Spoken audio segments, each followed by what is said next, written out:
Paulo e Estevão, pelo Espírito Emmanuel. Psicografia Francisco Cândido Xavier. Primeira parte. Capítulo 6. Parte 3.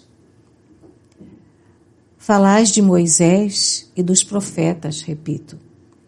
Acreditais que os antepassados veneráveis mercadassem com os bens de Deus? O grande legislador viveu entre experiências terríveis e dolorosas. Jeremias conheceu longas noites de angústias a trabalhar pela intangibilidade do nosso patrimônio religioso entre as perdições da Babilônia. Amós era pobre pastor, filho do trabalho e da humildade. Elias sofreu toda sorte de perseguições, compelido a recolher-se ao deserto, tendo só lágrimas como preço do seu iluminismo. Esdras foi modelo de sacrifício pela paz dos seus compatriotas. Ezequiel foi condenado à morte por haver proclamado a verdade. Daniel curtiu as infinitas amarguras do cativeiro. Mencionais os nossos heróicos instrutores do passado tão só para justificar o gozo egoístico da vida? Onde guardais a fé? No conforto ocioso ou no trabalho produtivo? Na bolsa do mundo ou no coração que é o templo divino? Incentivais a revolta e quereis a paz? Explorais o próximo e falais de amor a Deus? Não vos lembrais de que o Eterno não pode aceitar o louvor dos lábios quando o coração da criatura permanece dele distante? A Assembleia, ante o sopro daquela sublime inspiração, parecia imóvel, incapaz de se definir. Muitos israelitas supunham ver em Estevão o ressurgimento de um dos primeiros profetas da raça. Mas os fariseus, como se quebrassem a misteriosa força que os emudecia, romperam em algazarra ensurdecedora, gesticulando a esmo, proferindo impropérios, no propósito de atenuar a forte impressão causada pelos surtos eloquentes e calorosos do orador. Apedrejemos o imundo, mantemos a calúnia, anátema ao caminho de Satanás. Nesse comenos, Saulo levantou-se rubro de cólera. Não conseguia disfarçar a fúria do temperamento impulsivo a desbordar-lhe dos olhos inquietos e brilhantes. Caminhou presto para o acusado, dando a entender que ia caçar-lhe a palavra, e a Assembleia logo se acalmou, embora continuasse o rumor dos comentários abafados. Percebendo que ia talvez ser coagido pela violência, e mais que os fariseus pediam sua morte, Estevão fixou os mais irônicos e arrebatados, exclamando em voz alta e tranquila: vossa atitude não me intimida. O Cristo foi solícito no recomendar não temêssemos os que só podem matar-nos o corpo. Não pôde prosseguir. O moço tarcense, mãos à cintura, olhar iracundo e gestos rudes, como se defrontasse um malfeitor comum, gritou-lhe furiosamente no ouvido: basta! Basta, nem mais uma palavra. Agora que te foi concedido o último recurso inutilmente, também usarei o que me faculta a condição do nascimento em face de um irmão desertor. E caiu-lhe de punhos fechados no rosto, sem que Estevão tentasse a menor reação. Os fariseus aplaudiram o gesto brutal em atroada delirante, qual se estivessem num dia de festa. Dando expansão ao seu arrebatamento, Saulo esmurrava, sem compaixão. Sem recursos de ordem moral, ante a lógica do Evangelho, recorria à força física, satisfazendo a índole voluntariosa. O pregador do caminho, submetido a tais extremos, implorava de Jesus a necessária assistência para não se trair no testemunho. Não obstante a reforma radical que a influência do Cristo havia imposto às suas concepções mais íntimas, Ele não podia fugir à dor da dignidade ferida. Procurou, contudo, recompor imediatamente as energias interiores da compreensão da renúncia que o mestre predicara como lição suprema. Lembrou os sacrifícios do pai em Corinto, reviu na imaginação o seu suplício e morte. Recordou a prova angustiosa que sofrera e considerou que, se tão só no conhecimento de Moisés e dos profetas tanto conseguirem energia moral para enfrentar os ignorantes da bondade divina, que não poderia testemunhar agora com o Cristo no coração. Esses pensamentos acudiam-lhe ao cérebro atormentado como bálsamo de suprema consolação. Entretanto, embora a fortaleza de ânimo que lhe marcava o caráter, viu-se que ele vertia copiosas lágrimas. Quando lhe observou o pranto misturado com o sangue a jorrar da ferida que as punhadas lhe abriu em pleno rosto, Saulo de Tarso conteve-se saciado na sua imensa cólera. Não podia compreender a passividade com que o agredido recebera os bofetões da sua força enrijada nos exercícios do esporte. A serenidade de Estevão perturbou-o ainda mais. Sem dúvida, estava diante de uma energia ignorada.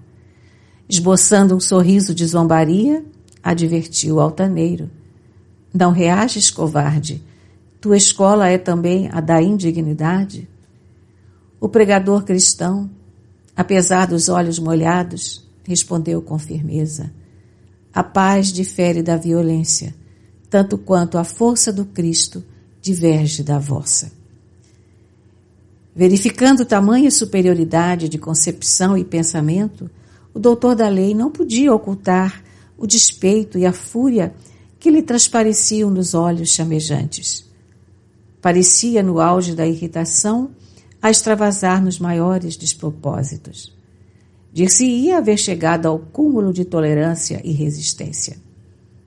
Voltando-se para observar a aprovação dos seus partidários, que se contavam por maioria, dirigiu-se ao sumo sacerdote e impetrou uma sentença cruel. Tremia-lhe a voz, pelo esforço físico despendido. Analisando a peça condenatória, acrescentou ufano, e considerados os graves insultos aqui bolsados, como juiz da causa, rogo seja o léu lapidado. Frenéticos aplausos secundaram-lhe a palavra inflexível. Os fariseus, tão duramente atingidos pelo verbo ardente do discípulo do Evangelho, supunham vingar desse modo o que consideravam escárnio criminoso às suas prerrogativas. A autoridade superior recebeu o alvitre e procurou submetê-lo à votação no reduzido círculo dos colegas mais eminentes. Foi então que Gamaliel, depois de palestrar em voz baixa com os colegas de elevada investidura, comentando talvez o caráter generoso e a incoercível impulsividade do ex-discípulo, dando-lhe a entender que a sanção proposta seria a morte imediata do pregador do caminho, levantou-se no inquieto cenáculo e ponderou nobremente.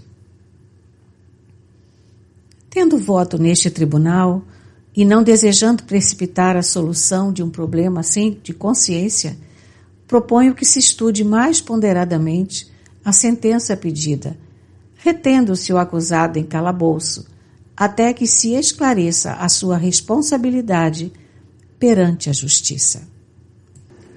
Saulo percebeu o ponto de vista do antigo mestre, inferindo que ele punha em jogo o seu reconhecido pendor à tolerância. Aquela advertência contrariava-lhe sobremaneira os propósitos resolutos, mas sabendo que não lhe poderia ultrapassar a autoridade veneranda, acentuou: aceito a proposição na qualidade de juiz do feito.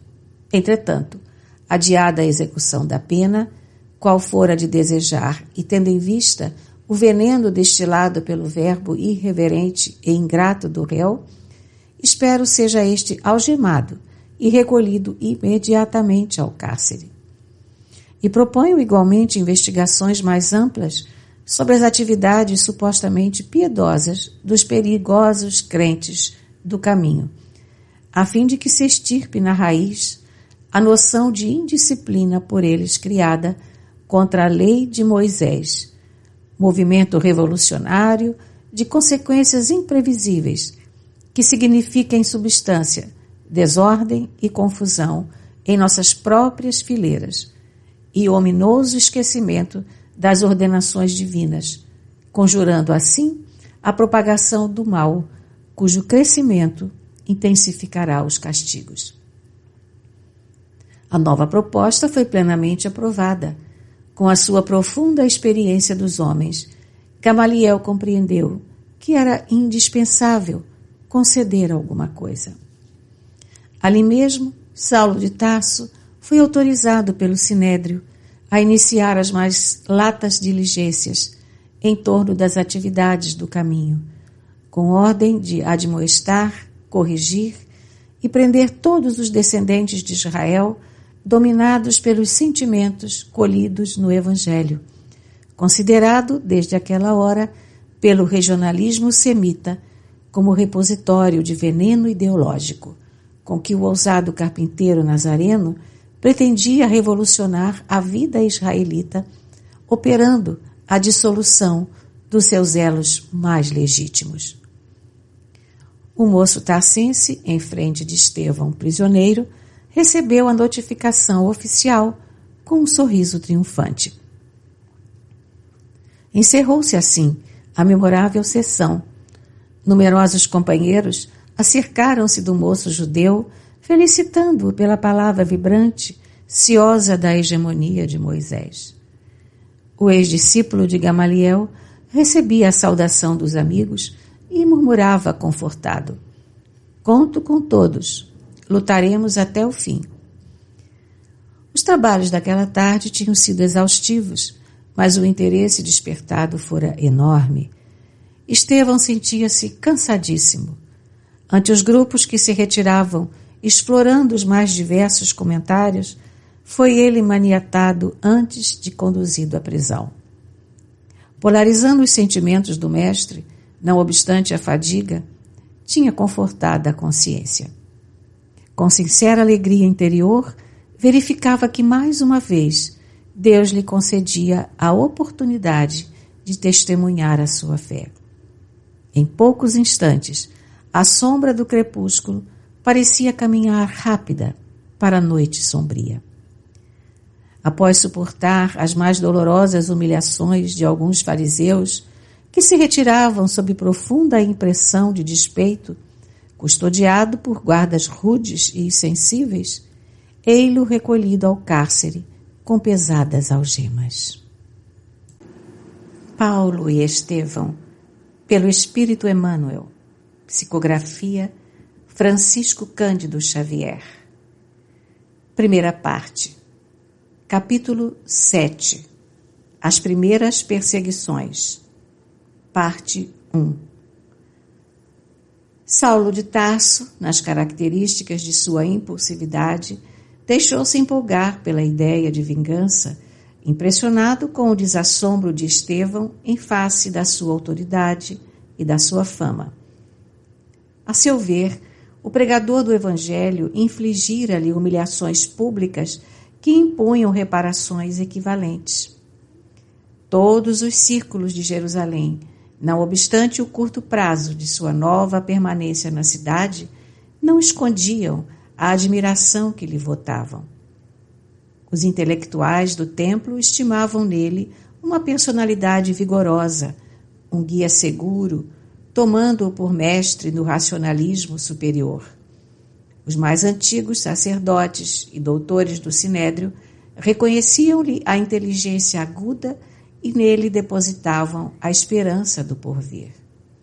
Na época, sua juventude dinâmica, votada quase inteiramente ao ministério da lei, centralizava, por assim dizer, todos os interesses da casuística. Com a argúcia psicológica que o caracterizava, o jovem tarcense conhecia o papel que Jerusalém lhe destinava. Assim, as controvérsias de Estevão doíam-lhe nas fibras mais sensíveis do coração. No fundo, seu ressentimento era apanágio de uma juventude ardorosa e sincera. Entretanto, a vaidade ferida, o orgulho racial, o instinto de domínio toldavam-lhe a retina espiritual. No âmago das suas reflexões, odiava agora aquele Cristo crucificado, porque detestava a Estevão, considerado então como perigoso inimigo. Não poderia tolerar qualquer expressão daquela doutrina aparentemente simples, mas que vinha a abalar o fundamento dos princípios estabelecidos. Perseguiria inflexivelmente o caminho, na pessoa de quantos lhe estivessem associados. Mobilizaria intencionalmente todas as simpatias de que dispunha para multiplicar a devassa imprescindível. Certo, deveria contar com as admoestações conciliatórias de um Gamaliel e de outros raros espíritos que, ao seu ver, se deixariam embair pela filosofia de bondade que os galileus haviam suscitado com as novas escrituras. Mas estava convencido de que a maioria farisaica, em função política, ficaria a seu lado, animando-o na empresa começada. No dia seguinte à prisão de Estevão, procurou arregimentar as primeiras forças com a máxima habilidade. A cata de simpatia para o amplo movimento de perseguição que pretendia efetuar, visitou as personalidades mais eminentes do judaísmo, abstendo-se, contudo, de procurar a cooperação das autoridades reconhecidamente pacifistas. A inspiração dos prudentes não o interessava. Necessitava de temperamentos análogos ao seu para que o cometimento não falhasse. Depois de concertar largo projeto entre os compatrícios, solicitou uma audiência da corte provincial para obter o apoio dos romanos encarregados da solução de todos os assuntos políticos da província. O procurador, apesar de residir oficialmente em Cesareia, estagiava na cidade e ali tivera notícia dos fatos interessantes da véspera. Recebendo a petição do prestigioso doutor da lei, hipotecou-lhe solidariedade plena, elogiando as providências em perspectiva. Seduzido pelo verbo fluente do moço rabino, fez-lhe sentir com a displicência do homem de Estado de todos os tempos e em quaisquer circunstâncias pelos assuntos religiosos, que reconhecia no farisaísmo razões de sobra para mover combate aos galileus ignorantes, que perturbavam o ritmo das manifestações de fé nos santuários da Cidade Santa.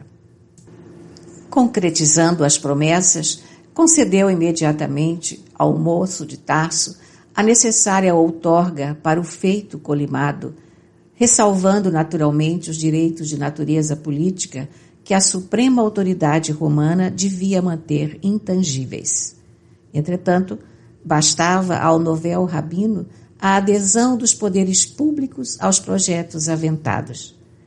Animado em seus propósitos pela quase geral aprovação do seu plano, Saulo começou a coordenar as primeiras diligências por desvendar as atividades do caminho em suas mínimas modalidades. Obcecado pela ideia da desforra pública, idealizava quadros sinistros na mente superexcitada. Tão logo fosse possível, prenderia todos os implicados. O Evangelho, aos seus olhos, dissimulava sedição iminente. Apresentaria os conceitos oratórios de Estevão como senha da bandeira revolucionária, de maneira a despertar a repulsa dos companheiros menos vigilantes, habituados a pactuar com o mal, a pretexto de acomodatícia tolerância. Combinaria os textos da lei de Moisés e dos escritos sagrados para justificar que se deveria conduzir os desertores dos princípios da raça até a morte. Demonstraria a irrepreensibilidade da sua conduta inflexível. Tudo faria por conduzir Simão Pedro ao calabouço. Na sua opinião, devia ser ele o autor intelectual da trama sutil que se vinha formando em torno da memória de um simples carpinteiro. No arrebatamento das ideias precipitadas, chegava a concluir que ninguém seria poupado nas suas decisões irrevogáveis. Nesse dia, singularizado pela visita às autoridades em evidência, no intuito de as atrair à sua causa, outros fatos surpreendentes vieram agravar as preocupações que o assoberbavam. Oséia Marcos e Samuel Natan, 2 compatriotas riquíssimos de Jerusalém, depois de ouvirem a defesa pessoal de Estevão no Sinédrio, impressionados com a eloquência e justeza dos conceitos do orador, distribuíram com os filhos a parte da herança cabível a cada um e doaram ao caminho o restante de seus haveres. Para isso, procuraram Simão Pedro, beijando-lhe as mãos calejadas no trabalho, depois de lhe ouvirem a palavra acerca de Jesus Cristo. A notícia ecoou nos círculos farisaicos com as características de verdadeiro escândalo. Saulo de Tarso teve conhecimento do fato do dia imediato, aferindo o abalo geral que a atitude de Estevão provocara. A defecção dos 2 correligionários, bandeando-se para os galileus, causou-lhe profundo sentimento de revolta. Falava-se mais que Oséias e Samuel, entregando ao caminho a totalidade de seus bens, haviam declarado entre lágrimas que aceitavam o Cristo como o Messias prometido. Os comentários dos amigos a respeito instigavam-no às mais fortes represálias. Designado pelas caprichosas correntes populares como o mais jovem defensor da lei, sentia-se compelido cada vez mais a revelar o seu ascendente nesse posto que considerava sagrado.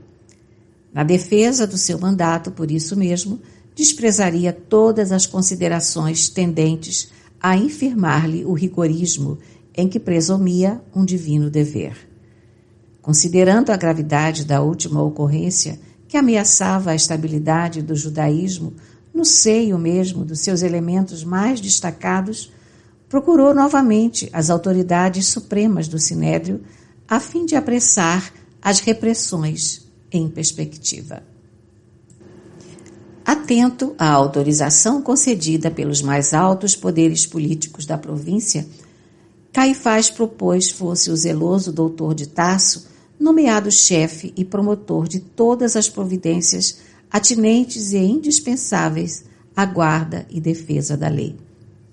Competia-lhe então promover todos os recursos que julgasse convenientes e úteis, reservadas ao Sinédrio as últimas decisões, máxime as de natureza mais grave. Satisfeito com o resultado da reunião que improvisara, o moço tarcense acentuou antes de se despedir dos amigos: hoje mesmo requisitarei o corpo de tropa que deverá operar no perímetro da cidade. Amanhã ordenarei a detenção de Samuel e Oséias até que se resolvam a retomar juízo, e no fim de semana tratarei das capturas da gentalha do caminho. Não temerás, acaso, os sortilégios? Interrogou Alexandre com ironia. De modo algum, respondeu sentencioso e decisivo.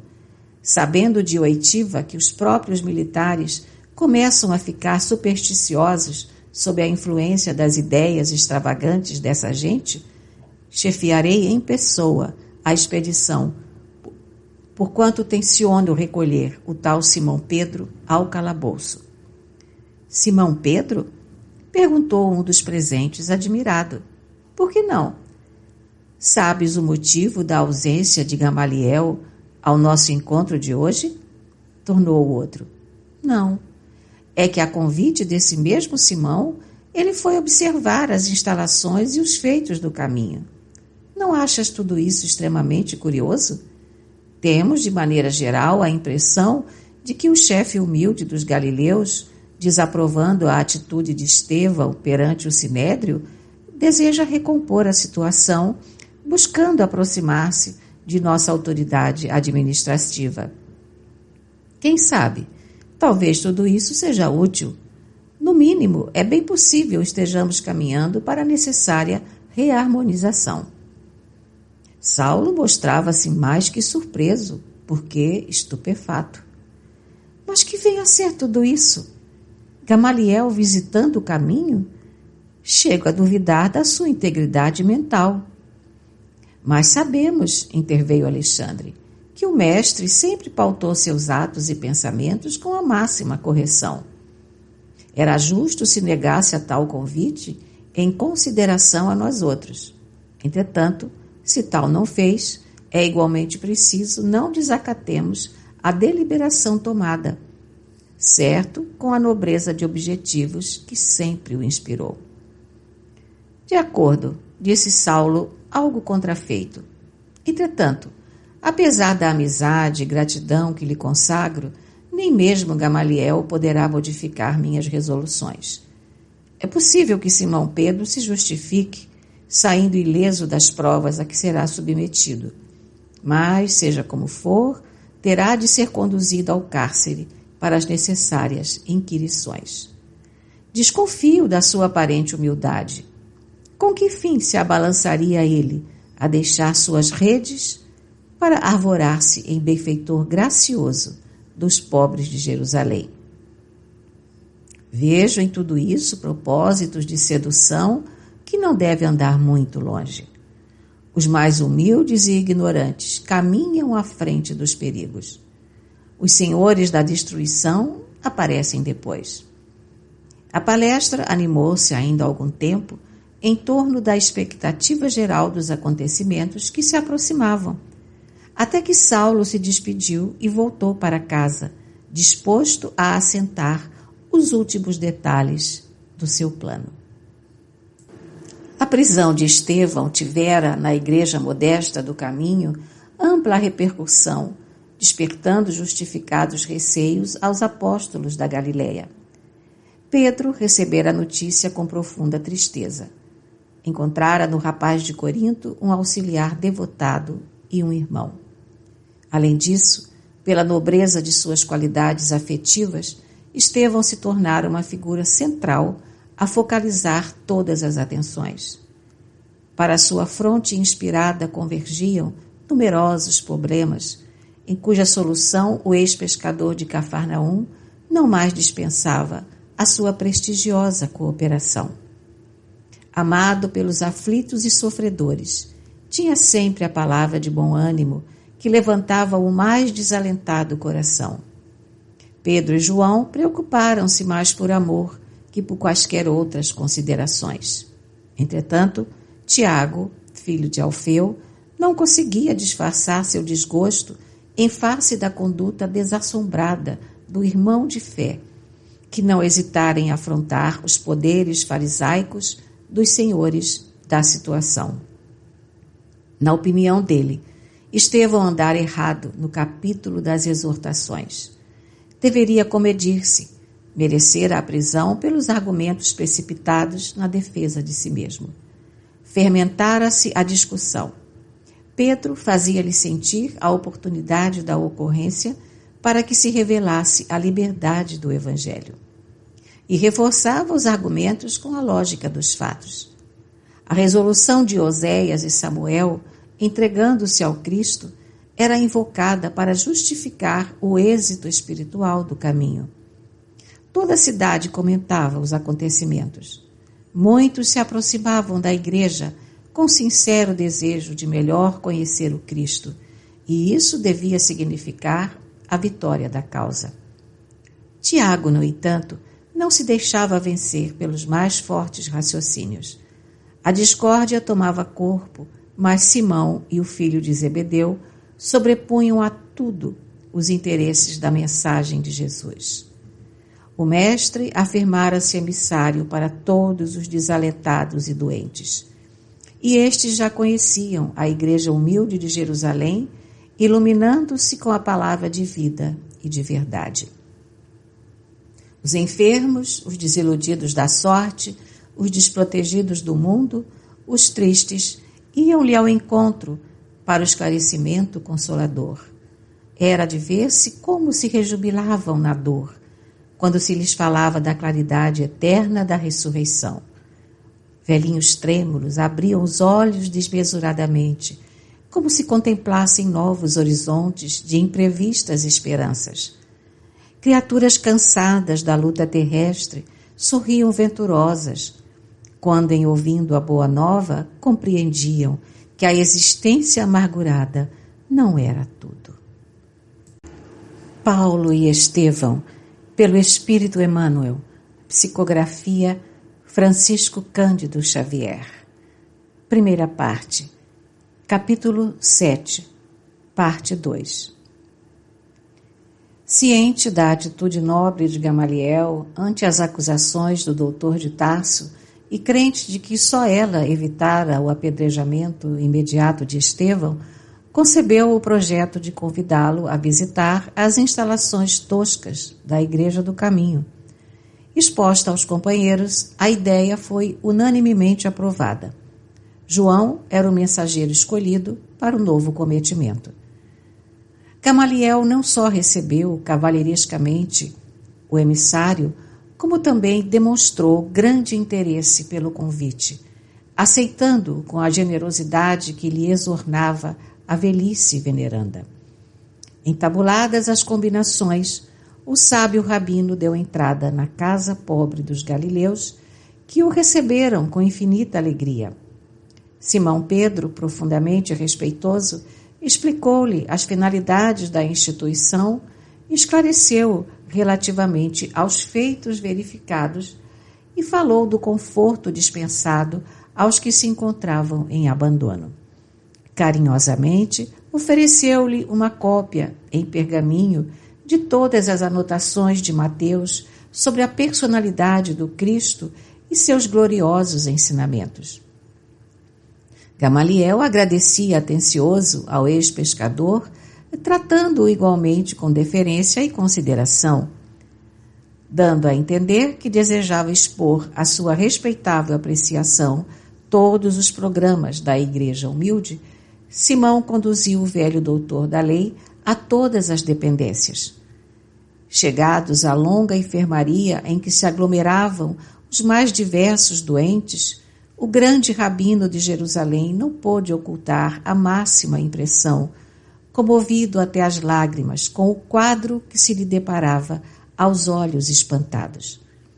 Em leitos acolhedores via anciães de cabelos nevados pelos invernos da vida e crianças esquálidas cujos olhares agradecidos acompanhavam o vulto de Pedro como se estivessem na presença de um pai. Não dera ainda 10 passos em torno dos móveis singelos e limpos, quando estacou à frente de um velhinho de miserável aspecto. Imobilizado pela enfermidade que o prostrara, o pobre enfermo pareceu reconhecê-lo igualmente. E o diálogo se travou sem preâmbulos. — Samônio, tu aqui? Interrogou Gamaliel, admirado. — Pois será possível que abandonasses Cesareia? — Ah, sois vós, senhor! Respondeu o interpelado com uma lágrima no canto dos olhos. Ainda bem que um dos meus compatrícios e amigos chegou a observar minha grande miséria. O pranto embargou-lhe a voz, impedindo-o de continuar. Mas os teus filhos e os parentes? Na posse de quem estão tuas propriedades da Samaria? Perguntava o velho mestre, perplexo. Não chores, Deus tem sempre muito para nos dar. Decorrida a longa pausa em que Samônio pareceu coordenar as ideias para explicar-se, conseguiu limpar as lágrimas e prosseguir. Ah, Senhor, como Job, vi o meu corpo apodrecer entre os confortos de minha casa. Jeová, em sua sabedoria, reservava-me longas provanças. Denunciado como leproso, em vão solicitei socorro dos filhos que o Criador me concedeu na mocidade. Todos me abandonaram. Os familiares deram-se pressa em partir, deixando-me sozinho. Os amigos que se banqueteavam comigo em Cesareia fugiram sem que os pudesse ver. Fiquei só e desamparado. Um dia, para a suprema desesperação da minha desdita, os executores da justiça procuraram-me para notificar a sentença cruel. Combinados entre si, a conselho da iniquidade, meus filhos destituíram-me de todos os bens, assenhorearam-se de minhas posses e dos títulos em dinheiro, que representavam a esperança de uma velhice honesta. Por fim, e para acúmulo de sofrimentos, conduziram-me ao vale dos imundos, onde me abandonaram como se fora um criminoso sentenciado à morte. Senti tanto abandono e tanta fome. Experimentei tamanhas necessidades. Talvez pela minha vida passada no trabalho e no conforto, que fugi do vale dos leprosos, fazendo longa jornada a pé, esperançoso de encontrar em Jerusalém as amizades valiosas de outrora. Ouvindo o relato doloroso, o velho mestre tinha os olhos úmidos. Conhecera Samônio nos dias mais felizes de sua vida. Homenageado em sua residência de passagem por Cesareia, espantava-se agora daquela angustiosa indigência. Depois de pequeno interregno, em que o doente procurava enxugar o suor e as lágrimas, com voz pausada, continuou. Empreendi a viagem, mas tudo conspirou contra mim. Em breve os pés chagados não podiam caminhar. Arrastava-me como podia, cheio de cansaço e sede, quando um carroceiro humilde, apiedado, me colheu e trouxe a esta casa, onde a dor encontra um consolo fraternal. Gamaliel não sabia como externar sua surpresa, tal a emoção que lhe vibrava no íntimo. Pedro igualmente estava sensibilizado. Acostumando-se à prática do bem, sem cogitar jamais dos antecedentes do socorrido, via no caso uma confortadora revelação do amoroso poder do Cristo. O grande rabino estava atônito diante do que ali via e ouvia. Com a sinceridade que lhe era peculiar, não podia dissimular sua amizade agradecida ao pobre enfermo. Mas, sem recursos para retirá-lo daquele pobre albergue, via-se na contingência de estender seu reconhecimento a Simão Pedro e demais companheiros do ex-pescador de Cafarnaum. Só agora reconhecia que o judaísmo não havia cogitado desses pousos de amor. Encontrando ali o amigo leproso, desejou sinceramente ampará-lo. Mas como? Pela primeira vez pensou na dolorosa eventualidade de enviar um ente amado ao vale dos imundos. Ele que aconselhara esse recurso a tanta gente, ali estava considerando agora a situação de um amigo querido. O episódio abalava-o profundamente. Procurando evitar raciocínios filosóficos, de modo a não cair em conclusões apressadas, falou com doçura. Sim, tens razão para agradecer o esforço dos teus benfeitores. E também a misericórdia do Cristo, acentuou o doente com uma lágrima. Creio agora que o generoso profeta de Nazaré, com o testemunho de amor que nos trouxe, é o Messias prometido. O grande doutor compreendeu o êxito da nova doutrina. Aquele Jesus desconhecido, ignorado da sociedade mais culta de Jerusalém, triunfava no coração dos infelizes pela contribuição de amor desinteressado que trouxera aos mais deserdados da sorte. Compreendeu ao mesmo tempo a discrição que se lhe impunha naquele meio humilde, atentas às suas responsabilidades na vida pública. Precisando prosseguir na conversa, por testemunhar o seu altruísmo e piedade, advertiu com um sorriso: acredito que Jesus de Nazaré, de fato, foi um modelo de renúncia à prol de ideias que até hoje não pude perquirir ou compreender. Mas daí a considerá-lo o próprio Messias? Essas palavras reticenciosas davam a compreender o escrúpulo do seu coração delicado entre a lei antiga e as novas revelações do Evangelho. Simão Pedro assim o entendeu e debalde procurava um meio para desviar a palestra noutro rumo. O próprio Samônio, porém, como tutelado do mestre, foi em auxílio do apóstolo, redarguindo a Gamaliel com as observações ponderadas e justas.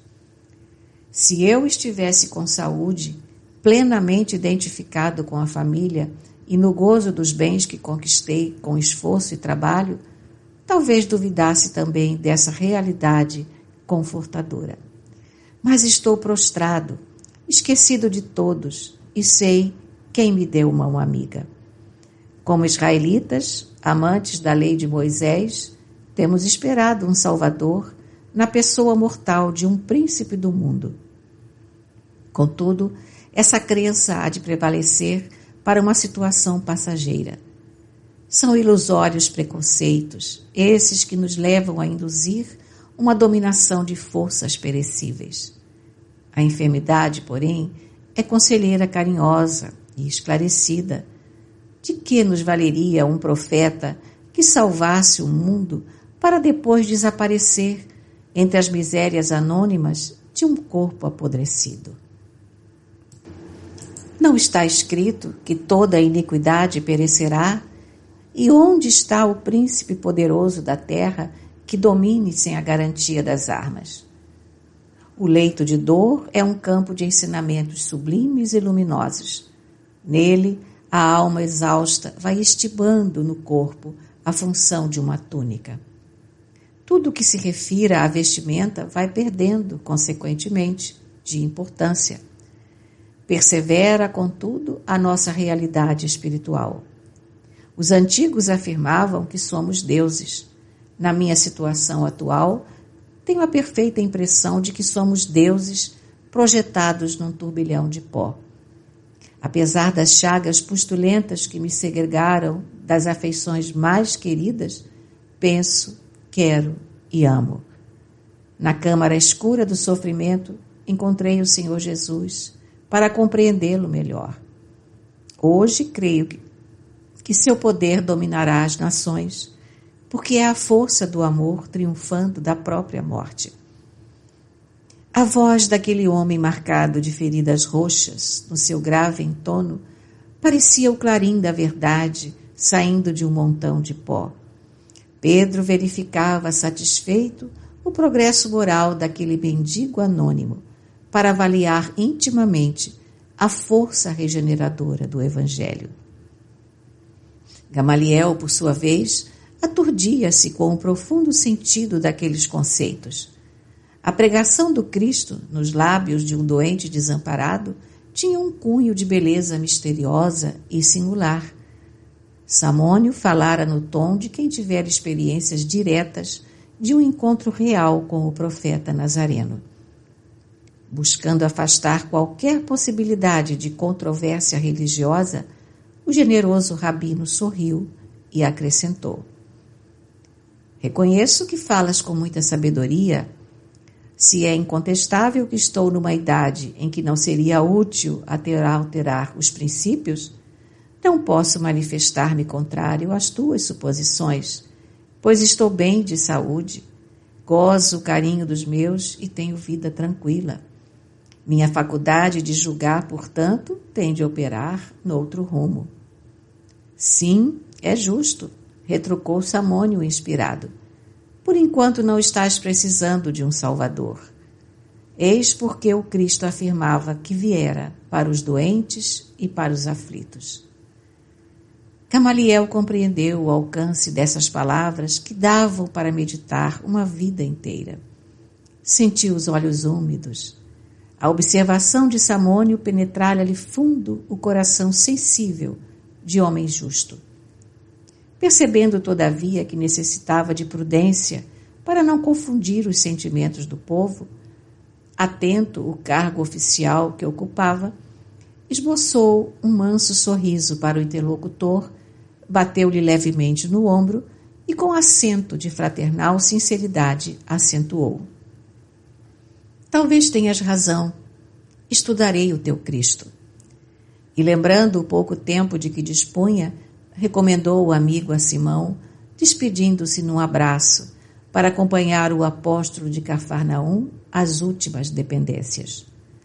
Antes de se retirar, o sábio rabino felicitou os companheiros de Jesus pela obra que realizavam na cidade. E, compreendendo a delicadeza de sua missão num ambiente por vezes tão hostil, aconselhou a Pedro não esquecer, na Igreja do Caminho, todas as práticas exteriores do judaísmo.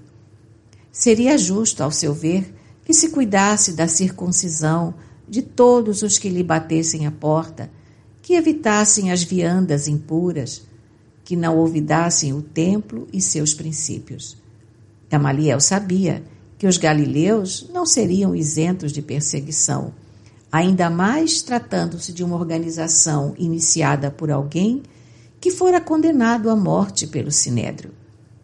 Com aqueles conselhos, visava aparar os golpes da violência que, cedo ou tarde, haveriam de chegar.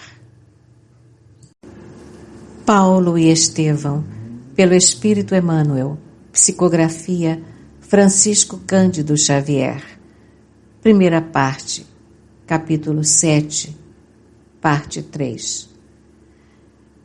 Pedro, João e Tiago agradeceram sensibilizados a carinhosa admoestação, e o velho doutor regressou ao lar, fundamente impressionado com as lições do dia, levando consigo os apontamentos de Mateus, que se pôs a ler imediatamente. Mais 2 dias decorreram e as perseguições capitaneadas por Saulo de Tarso começaram a sacudir Jerusalém em todos os setores de suas atividades religiosas. Oséia Marcos e Samuel Natã foram presos, sem nota de culpa, a fim de responderem a rigoroso inquérito. Os cooperadores do movimento organizaram longas nominatas dos israelitas mais destacados que frequentavam as reuniões da Igreja do Caminho. O moço de Tarso determinara que se abrisse inquérito geral. Entretanto, como desejava dar uma demonstração de desassombro aos adversários, julgou que deveria iniciar as prisões de maior importância depois do encarceramento de Oséias e Samuel no reduto mesmo dos galileus obscuros que haviam ousado afrontar a sua autoridade. Foi pela manhã de um dia muito claro que o futuro rabino, cercado de alguns companheiros e soldados, bateu à porta da casa humilde, fazendo grande alarde dos fins de sua visita insidiosa. Simão Pedro, em pessoa, foi atendê-lo com grande serenidade nos olhos. Indisfarçável pavor estabeleceu-se entre os mais tímidos, porquanto 2 jovens que acompanhavam o apóstolo se incumbiram de correr ao interior e espalhar a notícia. És tu, Simão Pedro, antigo pescador de Cafarnaum? Perguntou Saulo com certa insolência. Eu mesmo, respondeu com firmeza. Estás preso, disse o chefe da expedição num gesto de triunfo, e mandando que 2 dos companheiros se adiantassem, ordenou fosse o apóstolo algemado incontinente. Pedro não opôs a mínima resistência. Impressionado com o temperamento pacífico que os continuadores do Nazareno testemunhavam sempre, Saulo objetou com escárnio. O mestre do caminho deve ter sido um alto modelo de inércia e covardia. Ainda não encontrei qualquer indício de dignidade nos seus discípulos, cujas faculdades de reação parecem mortas. Recebendo em cheio tão acerba injúria, o ex-pescador respondeu serenamente: enganai-vos quando assim julgais. O discípulo do Evangelho é apenas inimigo do mal, e na sua tarefa coloca o amor acima de todos os princípios. Além do mais, nós consideramos que todo jugo com Jesus é suave. O jovem tarcense, detentor de tão alto poderio, não dissimulou o mal-estar que a resposta lhe causava e, apontando o continuador de Jesus, disse a um dos homens da escolta: Jonas, toma conta dele. E, acentuando ironicamente as palavras, dirigiu-se aos demais com um gesto de desprezo para o apóstolo algemado, que o contemplava sereno, embora surpreendido. Não discutamos com este homem. Esta gente do caminho está sempre cheia de raciocínios absurdos. É preciso não perder tempo com a cegueira da ignorância. Vamos até lá dentro, prendamos os chefes. Os sequazes do carpinteiro hão de ser perseguidos até o fim. Resoluto, tomou a dianteira, penetrando ousadamente em busca dos apartamentos mais íntimos. De porta a porta, encontrava mendigos que o fitavam, tomados de espanto e de amargura. O quadro vivo de tanta miséria, abrigada, enchia-o de admiração, mas esforçava-se por não perder a enfebratura implacável, de maneira a executar seus projetos nos menores detalhes. Ao lado da enfermaria, de mais vastas proporções, encontrou o filho de Zebedeu, que lhe ouviu a voz de prisão, sem alterar a serenidade fisionômica. Sentindo as mãos grosseiras do soldado que lhe aplicava as algemas, João ergueu os olhos ao alto e murmurou simplesmente: encomendo-me ao Cristo. O chefe da caravana olhou com profundo desprezo e exclamou altivamente para os companheiros: faltam 2 dos mais suspeitos. Procuremo-los. Referia-se a Filipe e Tiago na qualidade de discípulos diretos do Messias Nazareno. Mais alguns passos e o primeiro foi encontrado facilmente. Filipe deixou-se algemar sem um protesto. Suas filhas o rodeavam, aflitas e chorosas. Coragem, filhas, disse ele sem temor. Acaso seríamos superiores a Jesus, que foi perseguido e crucificado pelos homens? Ouves, Clemente? Perguntou Saulo, irritado, a um dos amigos mais cotados. Não se percebe outra coisa a não ser referências ao estranho Nazareno. O primeiro falou em julgo do Cristo. O segundo encomendou-se ao Cristo. Este alude à superioridade do Cristo. Aonde iremos? Após desabafar a cólera em termos ásperos, rematava com o estribilho constante: havemos de ir até o fim. Seguros os 3 prisioneiros, faltava o filho de Alfeu. Alguém se lembrou de procurá-lo no tosco biombo que ocupava. Com efeito, lá o acharam ajoelhado, tendo diante dos olhos um rolo de pergaminhos em que se encontrava a lei de Moisés. Via-se-lhe a palidez marmórea do rosto quando Saulo se aproximou ríspido. Que é isso? Há alguém aqui que cuide da lei? O irmão de Levi levantou os olhos transbordantes de sincero receio e explicou humilde: Senhor, jamais esqueci a lei de nossos pais. Meus avós ensinaram a receber de joelhos as luzes do profeta santo. A atitude de Tiago não traduzia fingimento. Consagrando o máximo respeito ao libertador de Israel, sempre ouvira dizer que seus livros sagrados estavam tocados de virtude santa. Na expectativa do cárcere, atemorizara-se com o perigo iminente. Não pudera compreender maiormente, como outros companheiros, o sentido divino e oculto das lições do Evangelho. O sacrifício inspirava-lhe indisfarçáveis temores. Afinal, pensava ele na compreensão parcial do Cristo. Quem ficaria para superintender as obras começadas? O Mestre expirara na cruz e, naquele instante, os apóstolos de Jerusalém estavam presos. Precisava defender-se com os meios possíveis ao seu alcance. Imaginou recorrer às virtudes sobrenaturais da lei de Moisés, de acordo com as velhas crenças. Genuflexo, esperara os verdugos que se aproximavam.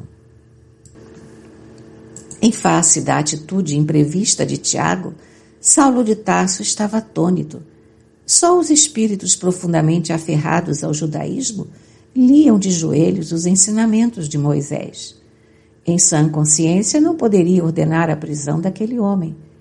O argumento que justificava sua tarefa perante as autoridades políticas e religiosas de Jerusalém era o combate aos inimigos das tradições. Mas não sois amigo do carpinteiro? Com invejável presença de espírito, o interpelado respondeu: não me consta que a lei nos impeça de ter amigos. Saulo perturbou-se, mas prosseguiu: mas que escolheis? A lei ou o evangelho? Qual dos dois aceitais em primeiro lugar? A lei é a primeira revelação divina, disse Tiago com inteligência. Ante a resposta que o desconcertava, de alguma sorte, o moço de Tarso refletiu um momento e acrescentou, dirigindo-se aos circunstantes: está bem, este homem fica em paz. O filho de Alfeu, intimamente satisfeito com o resultado de sua iniciativa, acreditava agora que a lei de Moisés estava tocada de graças vivas e permanentes. A seu ver, fora o código do judaísmo o talismã que o conservara em liberdade. Desde esse dia, o irmão de Levi ia consolidar para sempre suas tendências supersticiosas. O fanatismo que os historiadores do cristianismo encontraram na sua personalidade enigmática teve aí a sua origem. Afastando-se do aposento de Tiago, Saulo preparava-se para sair, quando de regresso à portaria para ordenar a partida dos prisioneiros, esbarrou com a cena que mais o haveria de impressionar. Todos os doentes que se podiam arrastar, todos os abrigados capazes de se moverem, cercavam a pessoa de Pedro, chorando comovidamente. Algumas crianças lhe chamavam pai. Anciães trêmulos osculavam-lhe as mãos. Quem se compadecerá de nós agora? Perguntava uma velhinha, debulhada em pranto. Meu pai, aonde vão levar-vos? Dizia um órfão afetuoso, abraçando o seu prisioneiro. Vou ao monte, filho, respondia o apóstolo. E se vos matarem? Tornava o pequenino com uma grande interrogação nos olhos azuis. Encontrar-me-ei com o mestre e voltarei com ele, esclarecia Pedro bondosamente. Nesse instante, surgiu a figura de Saulo que regressava, contemplando a multidão de aleijados, cegos, leprosos e crianças que entupiam a sala, exclamou irritado: afastem-se, abram caminho. Alguns recuaram espavoridos, vendo os soldados que se aproximavam, enquanto que os mais resolutos não arredavam passo. O leproso, que mal se punha em pé, adiantou-se. O velho Samônio, recordando-se do tempo em que podia mandar e ser obedecido, aproximou-se de Saulo com desassombro. Nós precisamos saber para onde vão estes prisioneiros, disse com gravidade. Para trás, exclamou o moço tarcense, esboçando um gesto de repugnância. Será possível que um homem da lei tenha de dar satisfações a um velho imundo? Os guardas armados tentaram adiantar-se para castigar o atrevido. No entanto, a lepra defendia Samônio dos seus ataques. Prevalecendo-se da situação, o antigo proprietário de Cesareia revidou com firmeza. O homem da lei não precisa prestar contas senão a Deus, quando no exato cumprimento dos seus deveres. Mas nesta casa falam os códigos de humanidade. Para vós eu sou imundo, mas para Simão Pedro sou um irmão. Prendeis os bons e libertais os maus. Onde é a vossa justiça? Credes somente no Deus dos exércitos? É indispensável saberdes que se o Eterno é o fator supremo da ordem, o Evangelho nos ensina a buscar em sua providência o carinho de um pai. Em ouvindo aquela voz digna, que fluía da miséria e do sofrimento como um apelo de desesperação, Saulo quedara-se admirado.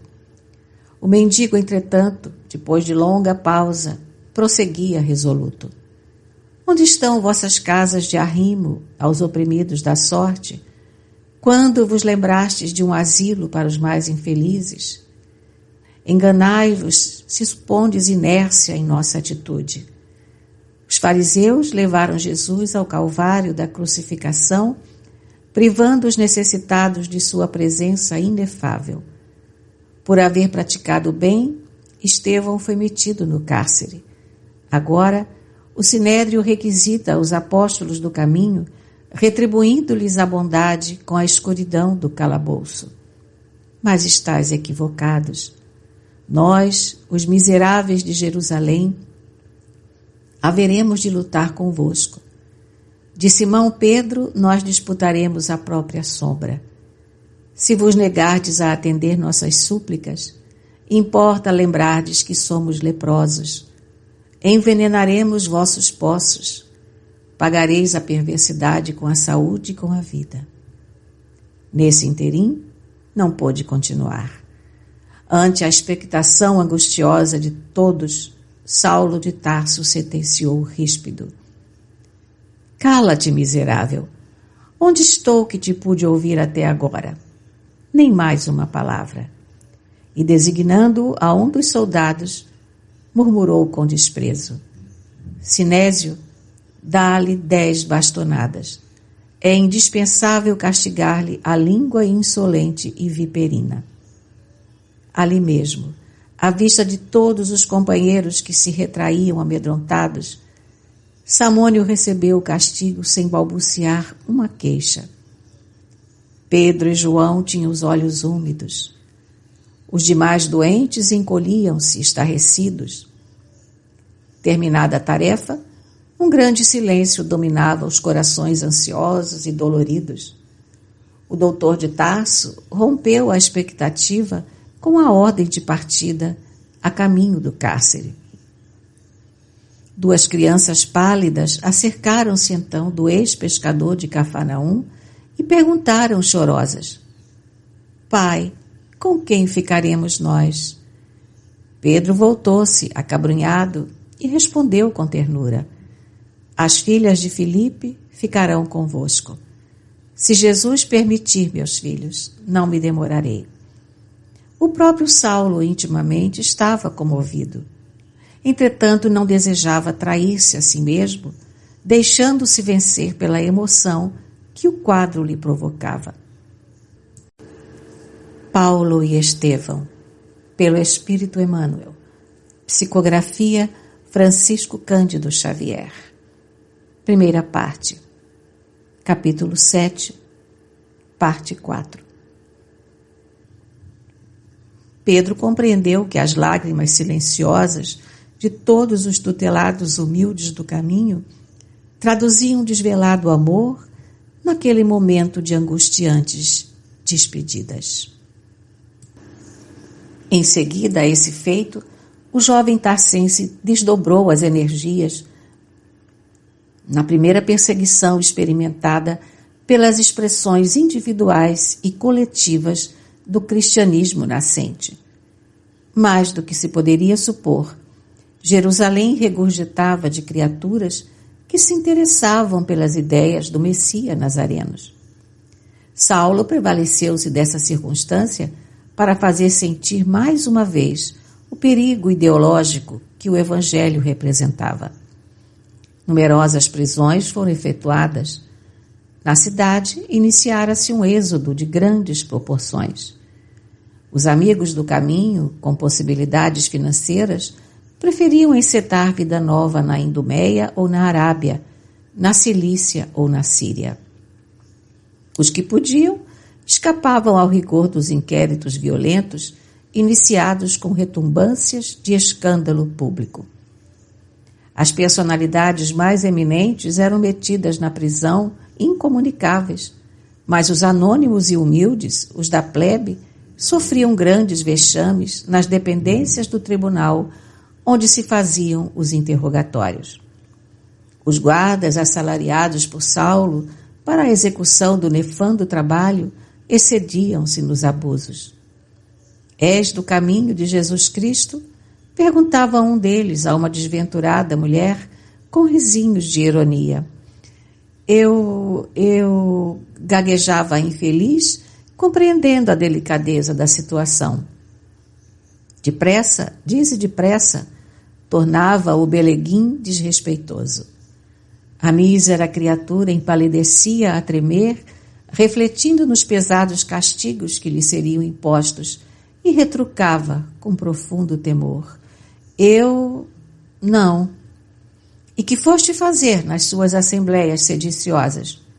Fui buscar remédio para um filhinho doente. Em face da negativa, o preposto do sinédrio parecia acalmar-se, mas logo exclamava para um dos auxiliares. Muito bem, a interrogada pode ir em paz. Antes, porém, de retirar-se, manda o regulamento se lhe aplique alguns golpes de chanfalho. E era inútil resistir. Naquele tribunal singular, por longos dias seguidos, verificaram-se punições de toda a espécie. Das respostas do querelado dependiam o encarceramento, os açoites, o chanfalho, as bastonadas, as macerações e os apupos.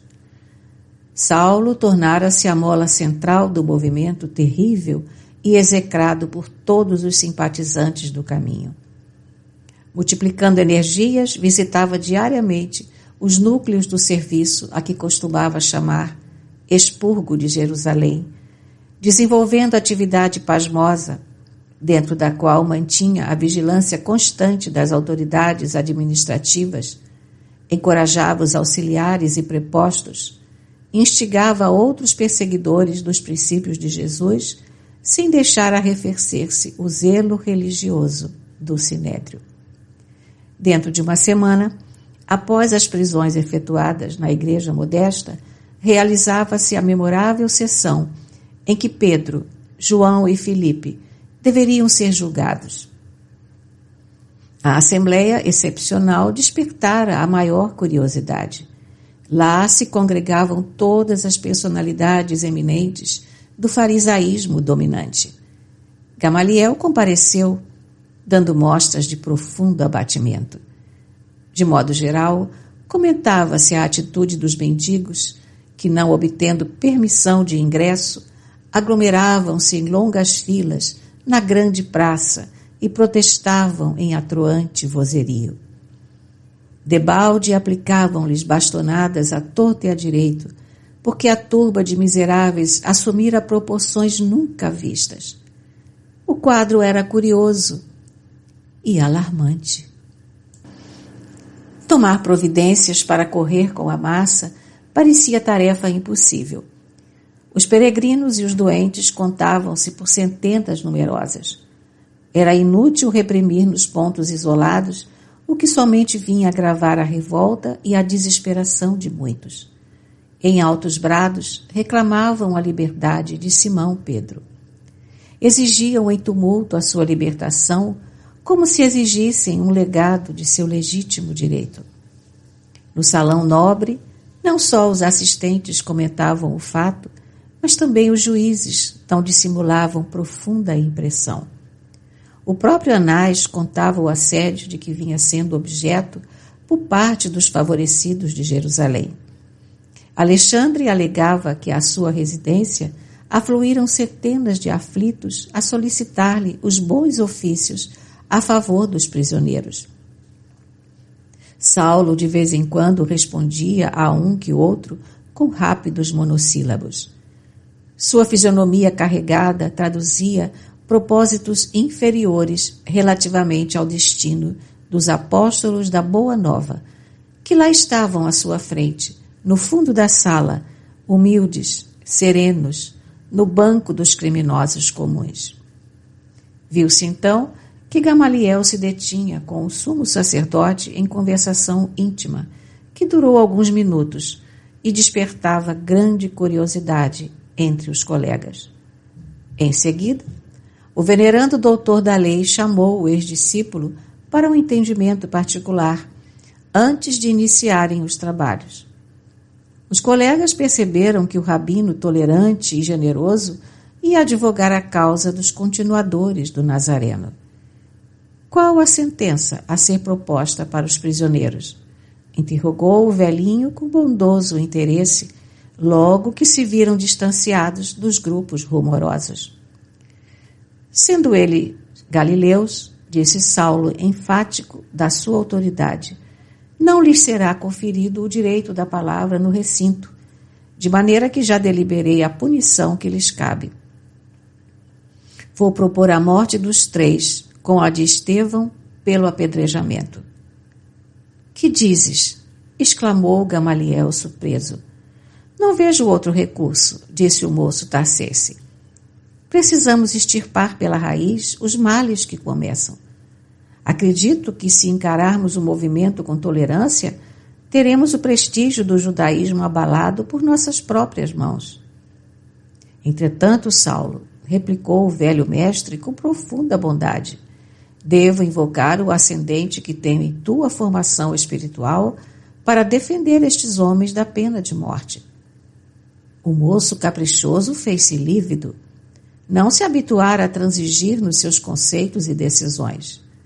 Sua vontade era sempre tirânica e inflexível. Mas Gamaliel fora de todos os tempos o seu melhor amigo. Aquelas mãos rugosas lhe haviam ministrado os exemplos mais santos. Delas recebera vasto potencial de socorro em todos os dias da vida. Compreendeu que defrontava um obstáculo poderoso na consecução integral dos seus desejos. O venerando rabino percebeu a perplexidade e logo insistiu. Ninguém mais do que eu conhece a generosidade do teu coração e sou o primeiro a reconhecer que tuas resoluções obedecem ao zelo inexcedível na defesa de nossos princípios milenários. Mas o caminho, Saulo, parece ter uma grande finalidade na renovação dos nossos valores humanos e religiosos. Quem entre nós se havia lembrado de amparar os infortunados com o provimento de um lar afetuoso e fraterno? Antes da tua diligência corretiva, visitei essa instituição singela e pude confortar-me na observação do seu excelente programa. O jovem doutor estava pálido, ouvindo tais conceitos que, a seu ver, eram positivo sinal de fraqueza. Mas será possível, disse admirado, que também vós tenhais lido o Evangelho dos Galileus? Estou a lê-lo, confirmou Gamaliel sem titubear, e pretendo meditar mais demoradamente os fenômenos que ocorrem em nosso tempo.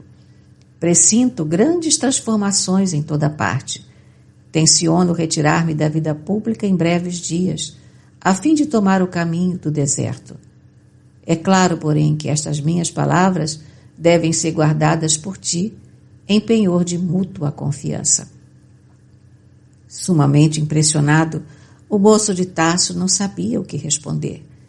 Presumia o mestre respeitável mentalmente prejudicado por excesso de lucubrações. O mestre, porém, como se lhe adivinhasse o pensamento, acrescentou: Não me suponhas mentalmente debilitado. A velhice no corpo não me apagou a capacidade de pensar e discernir por mim mesmo.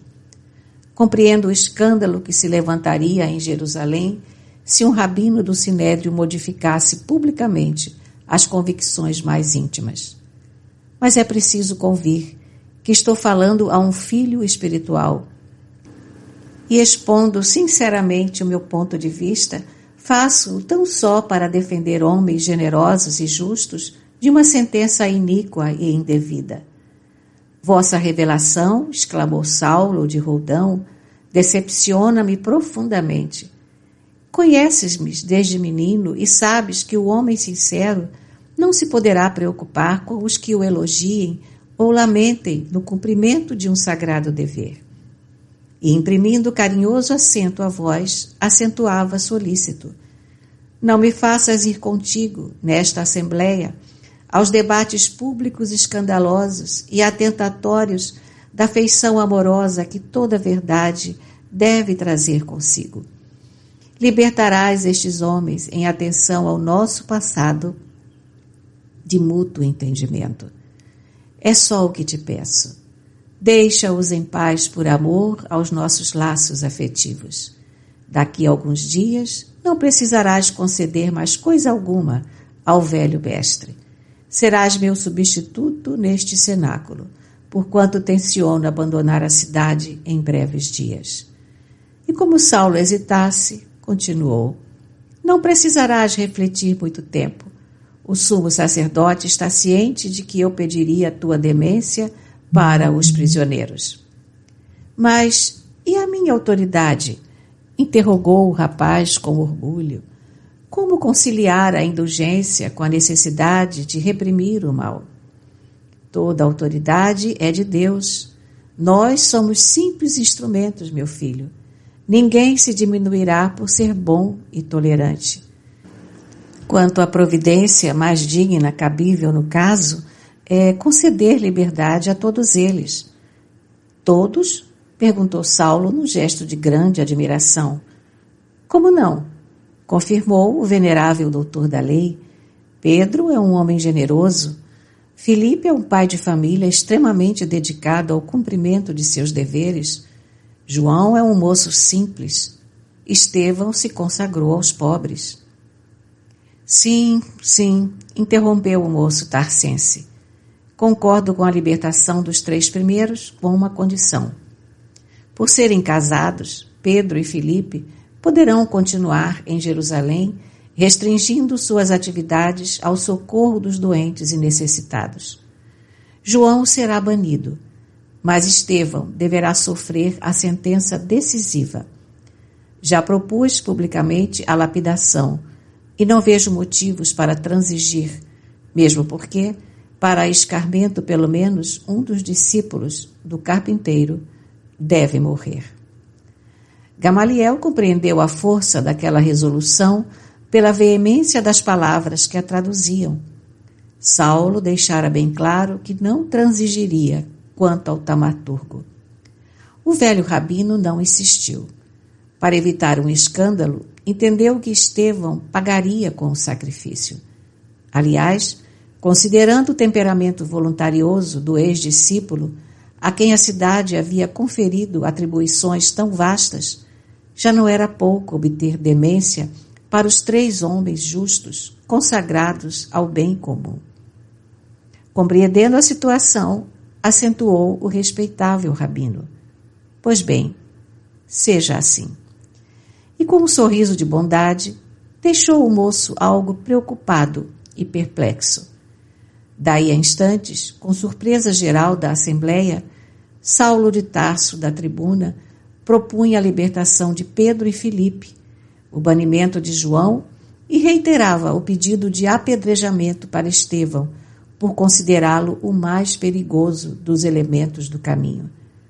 As autoridades do Sinédrio, apreciando os alvitres, com satisfação, por saberem que a medida agradaria a turba numerosa, afirmaram seu unânime consentimento e a morte de Estevão foi aprazada para 1 semana depois, convidando Saulo os amigos para a triste cerimônia pública a que ele próprio haveria de presidir.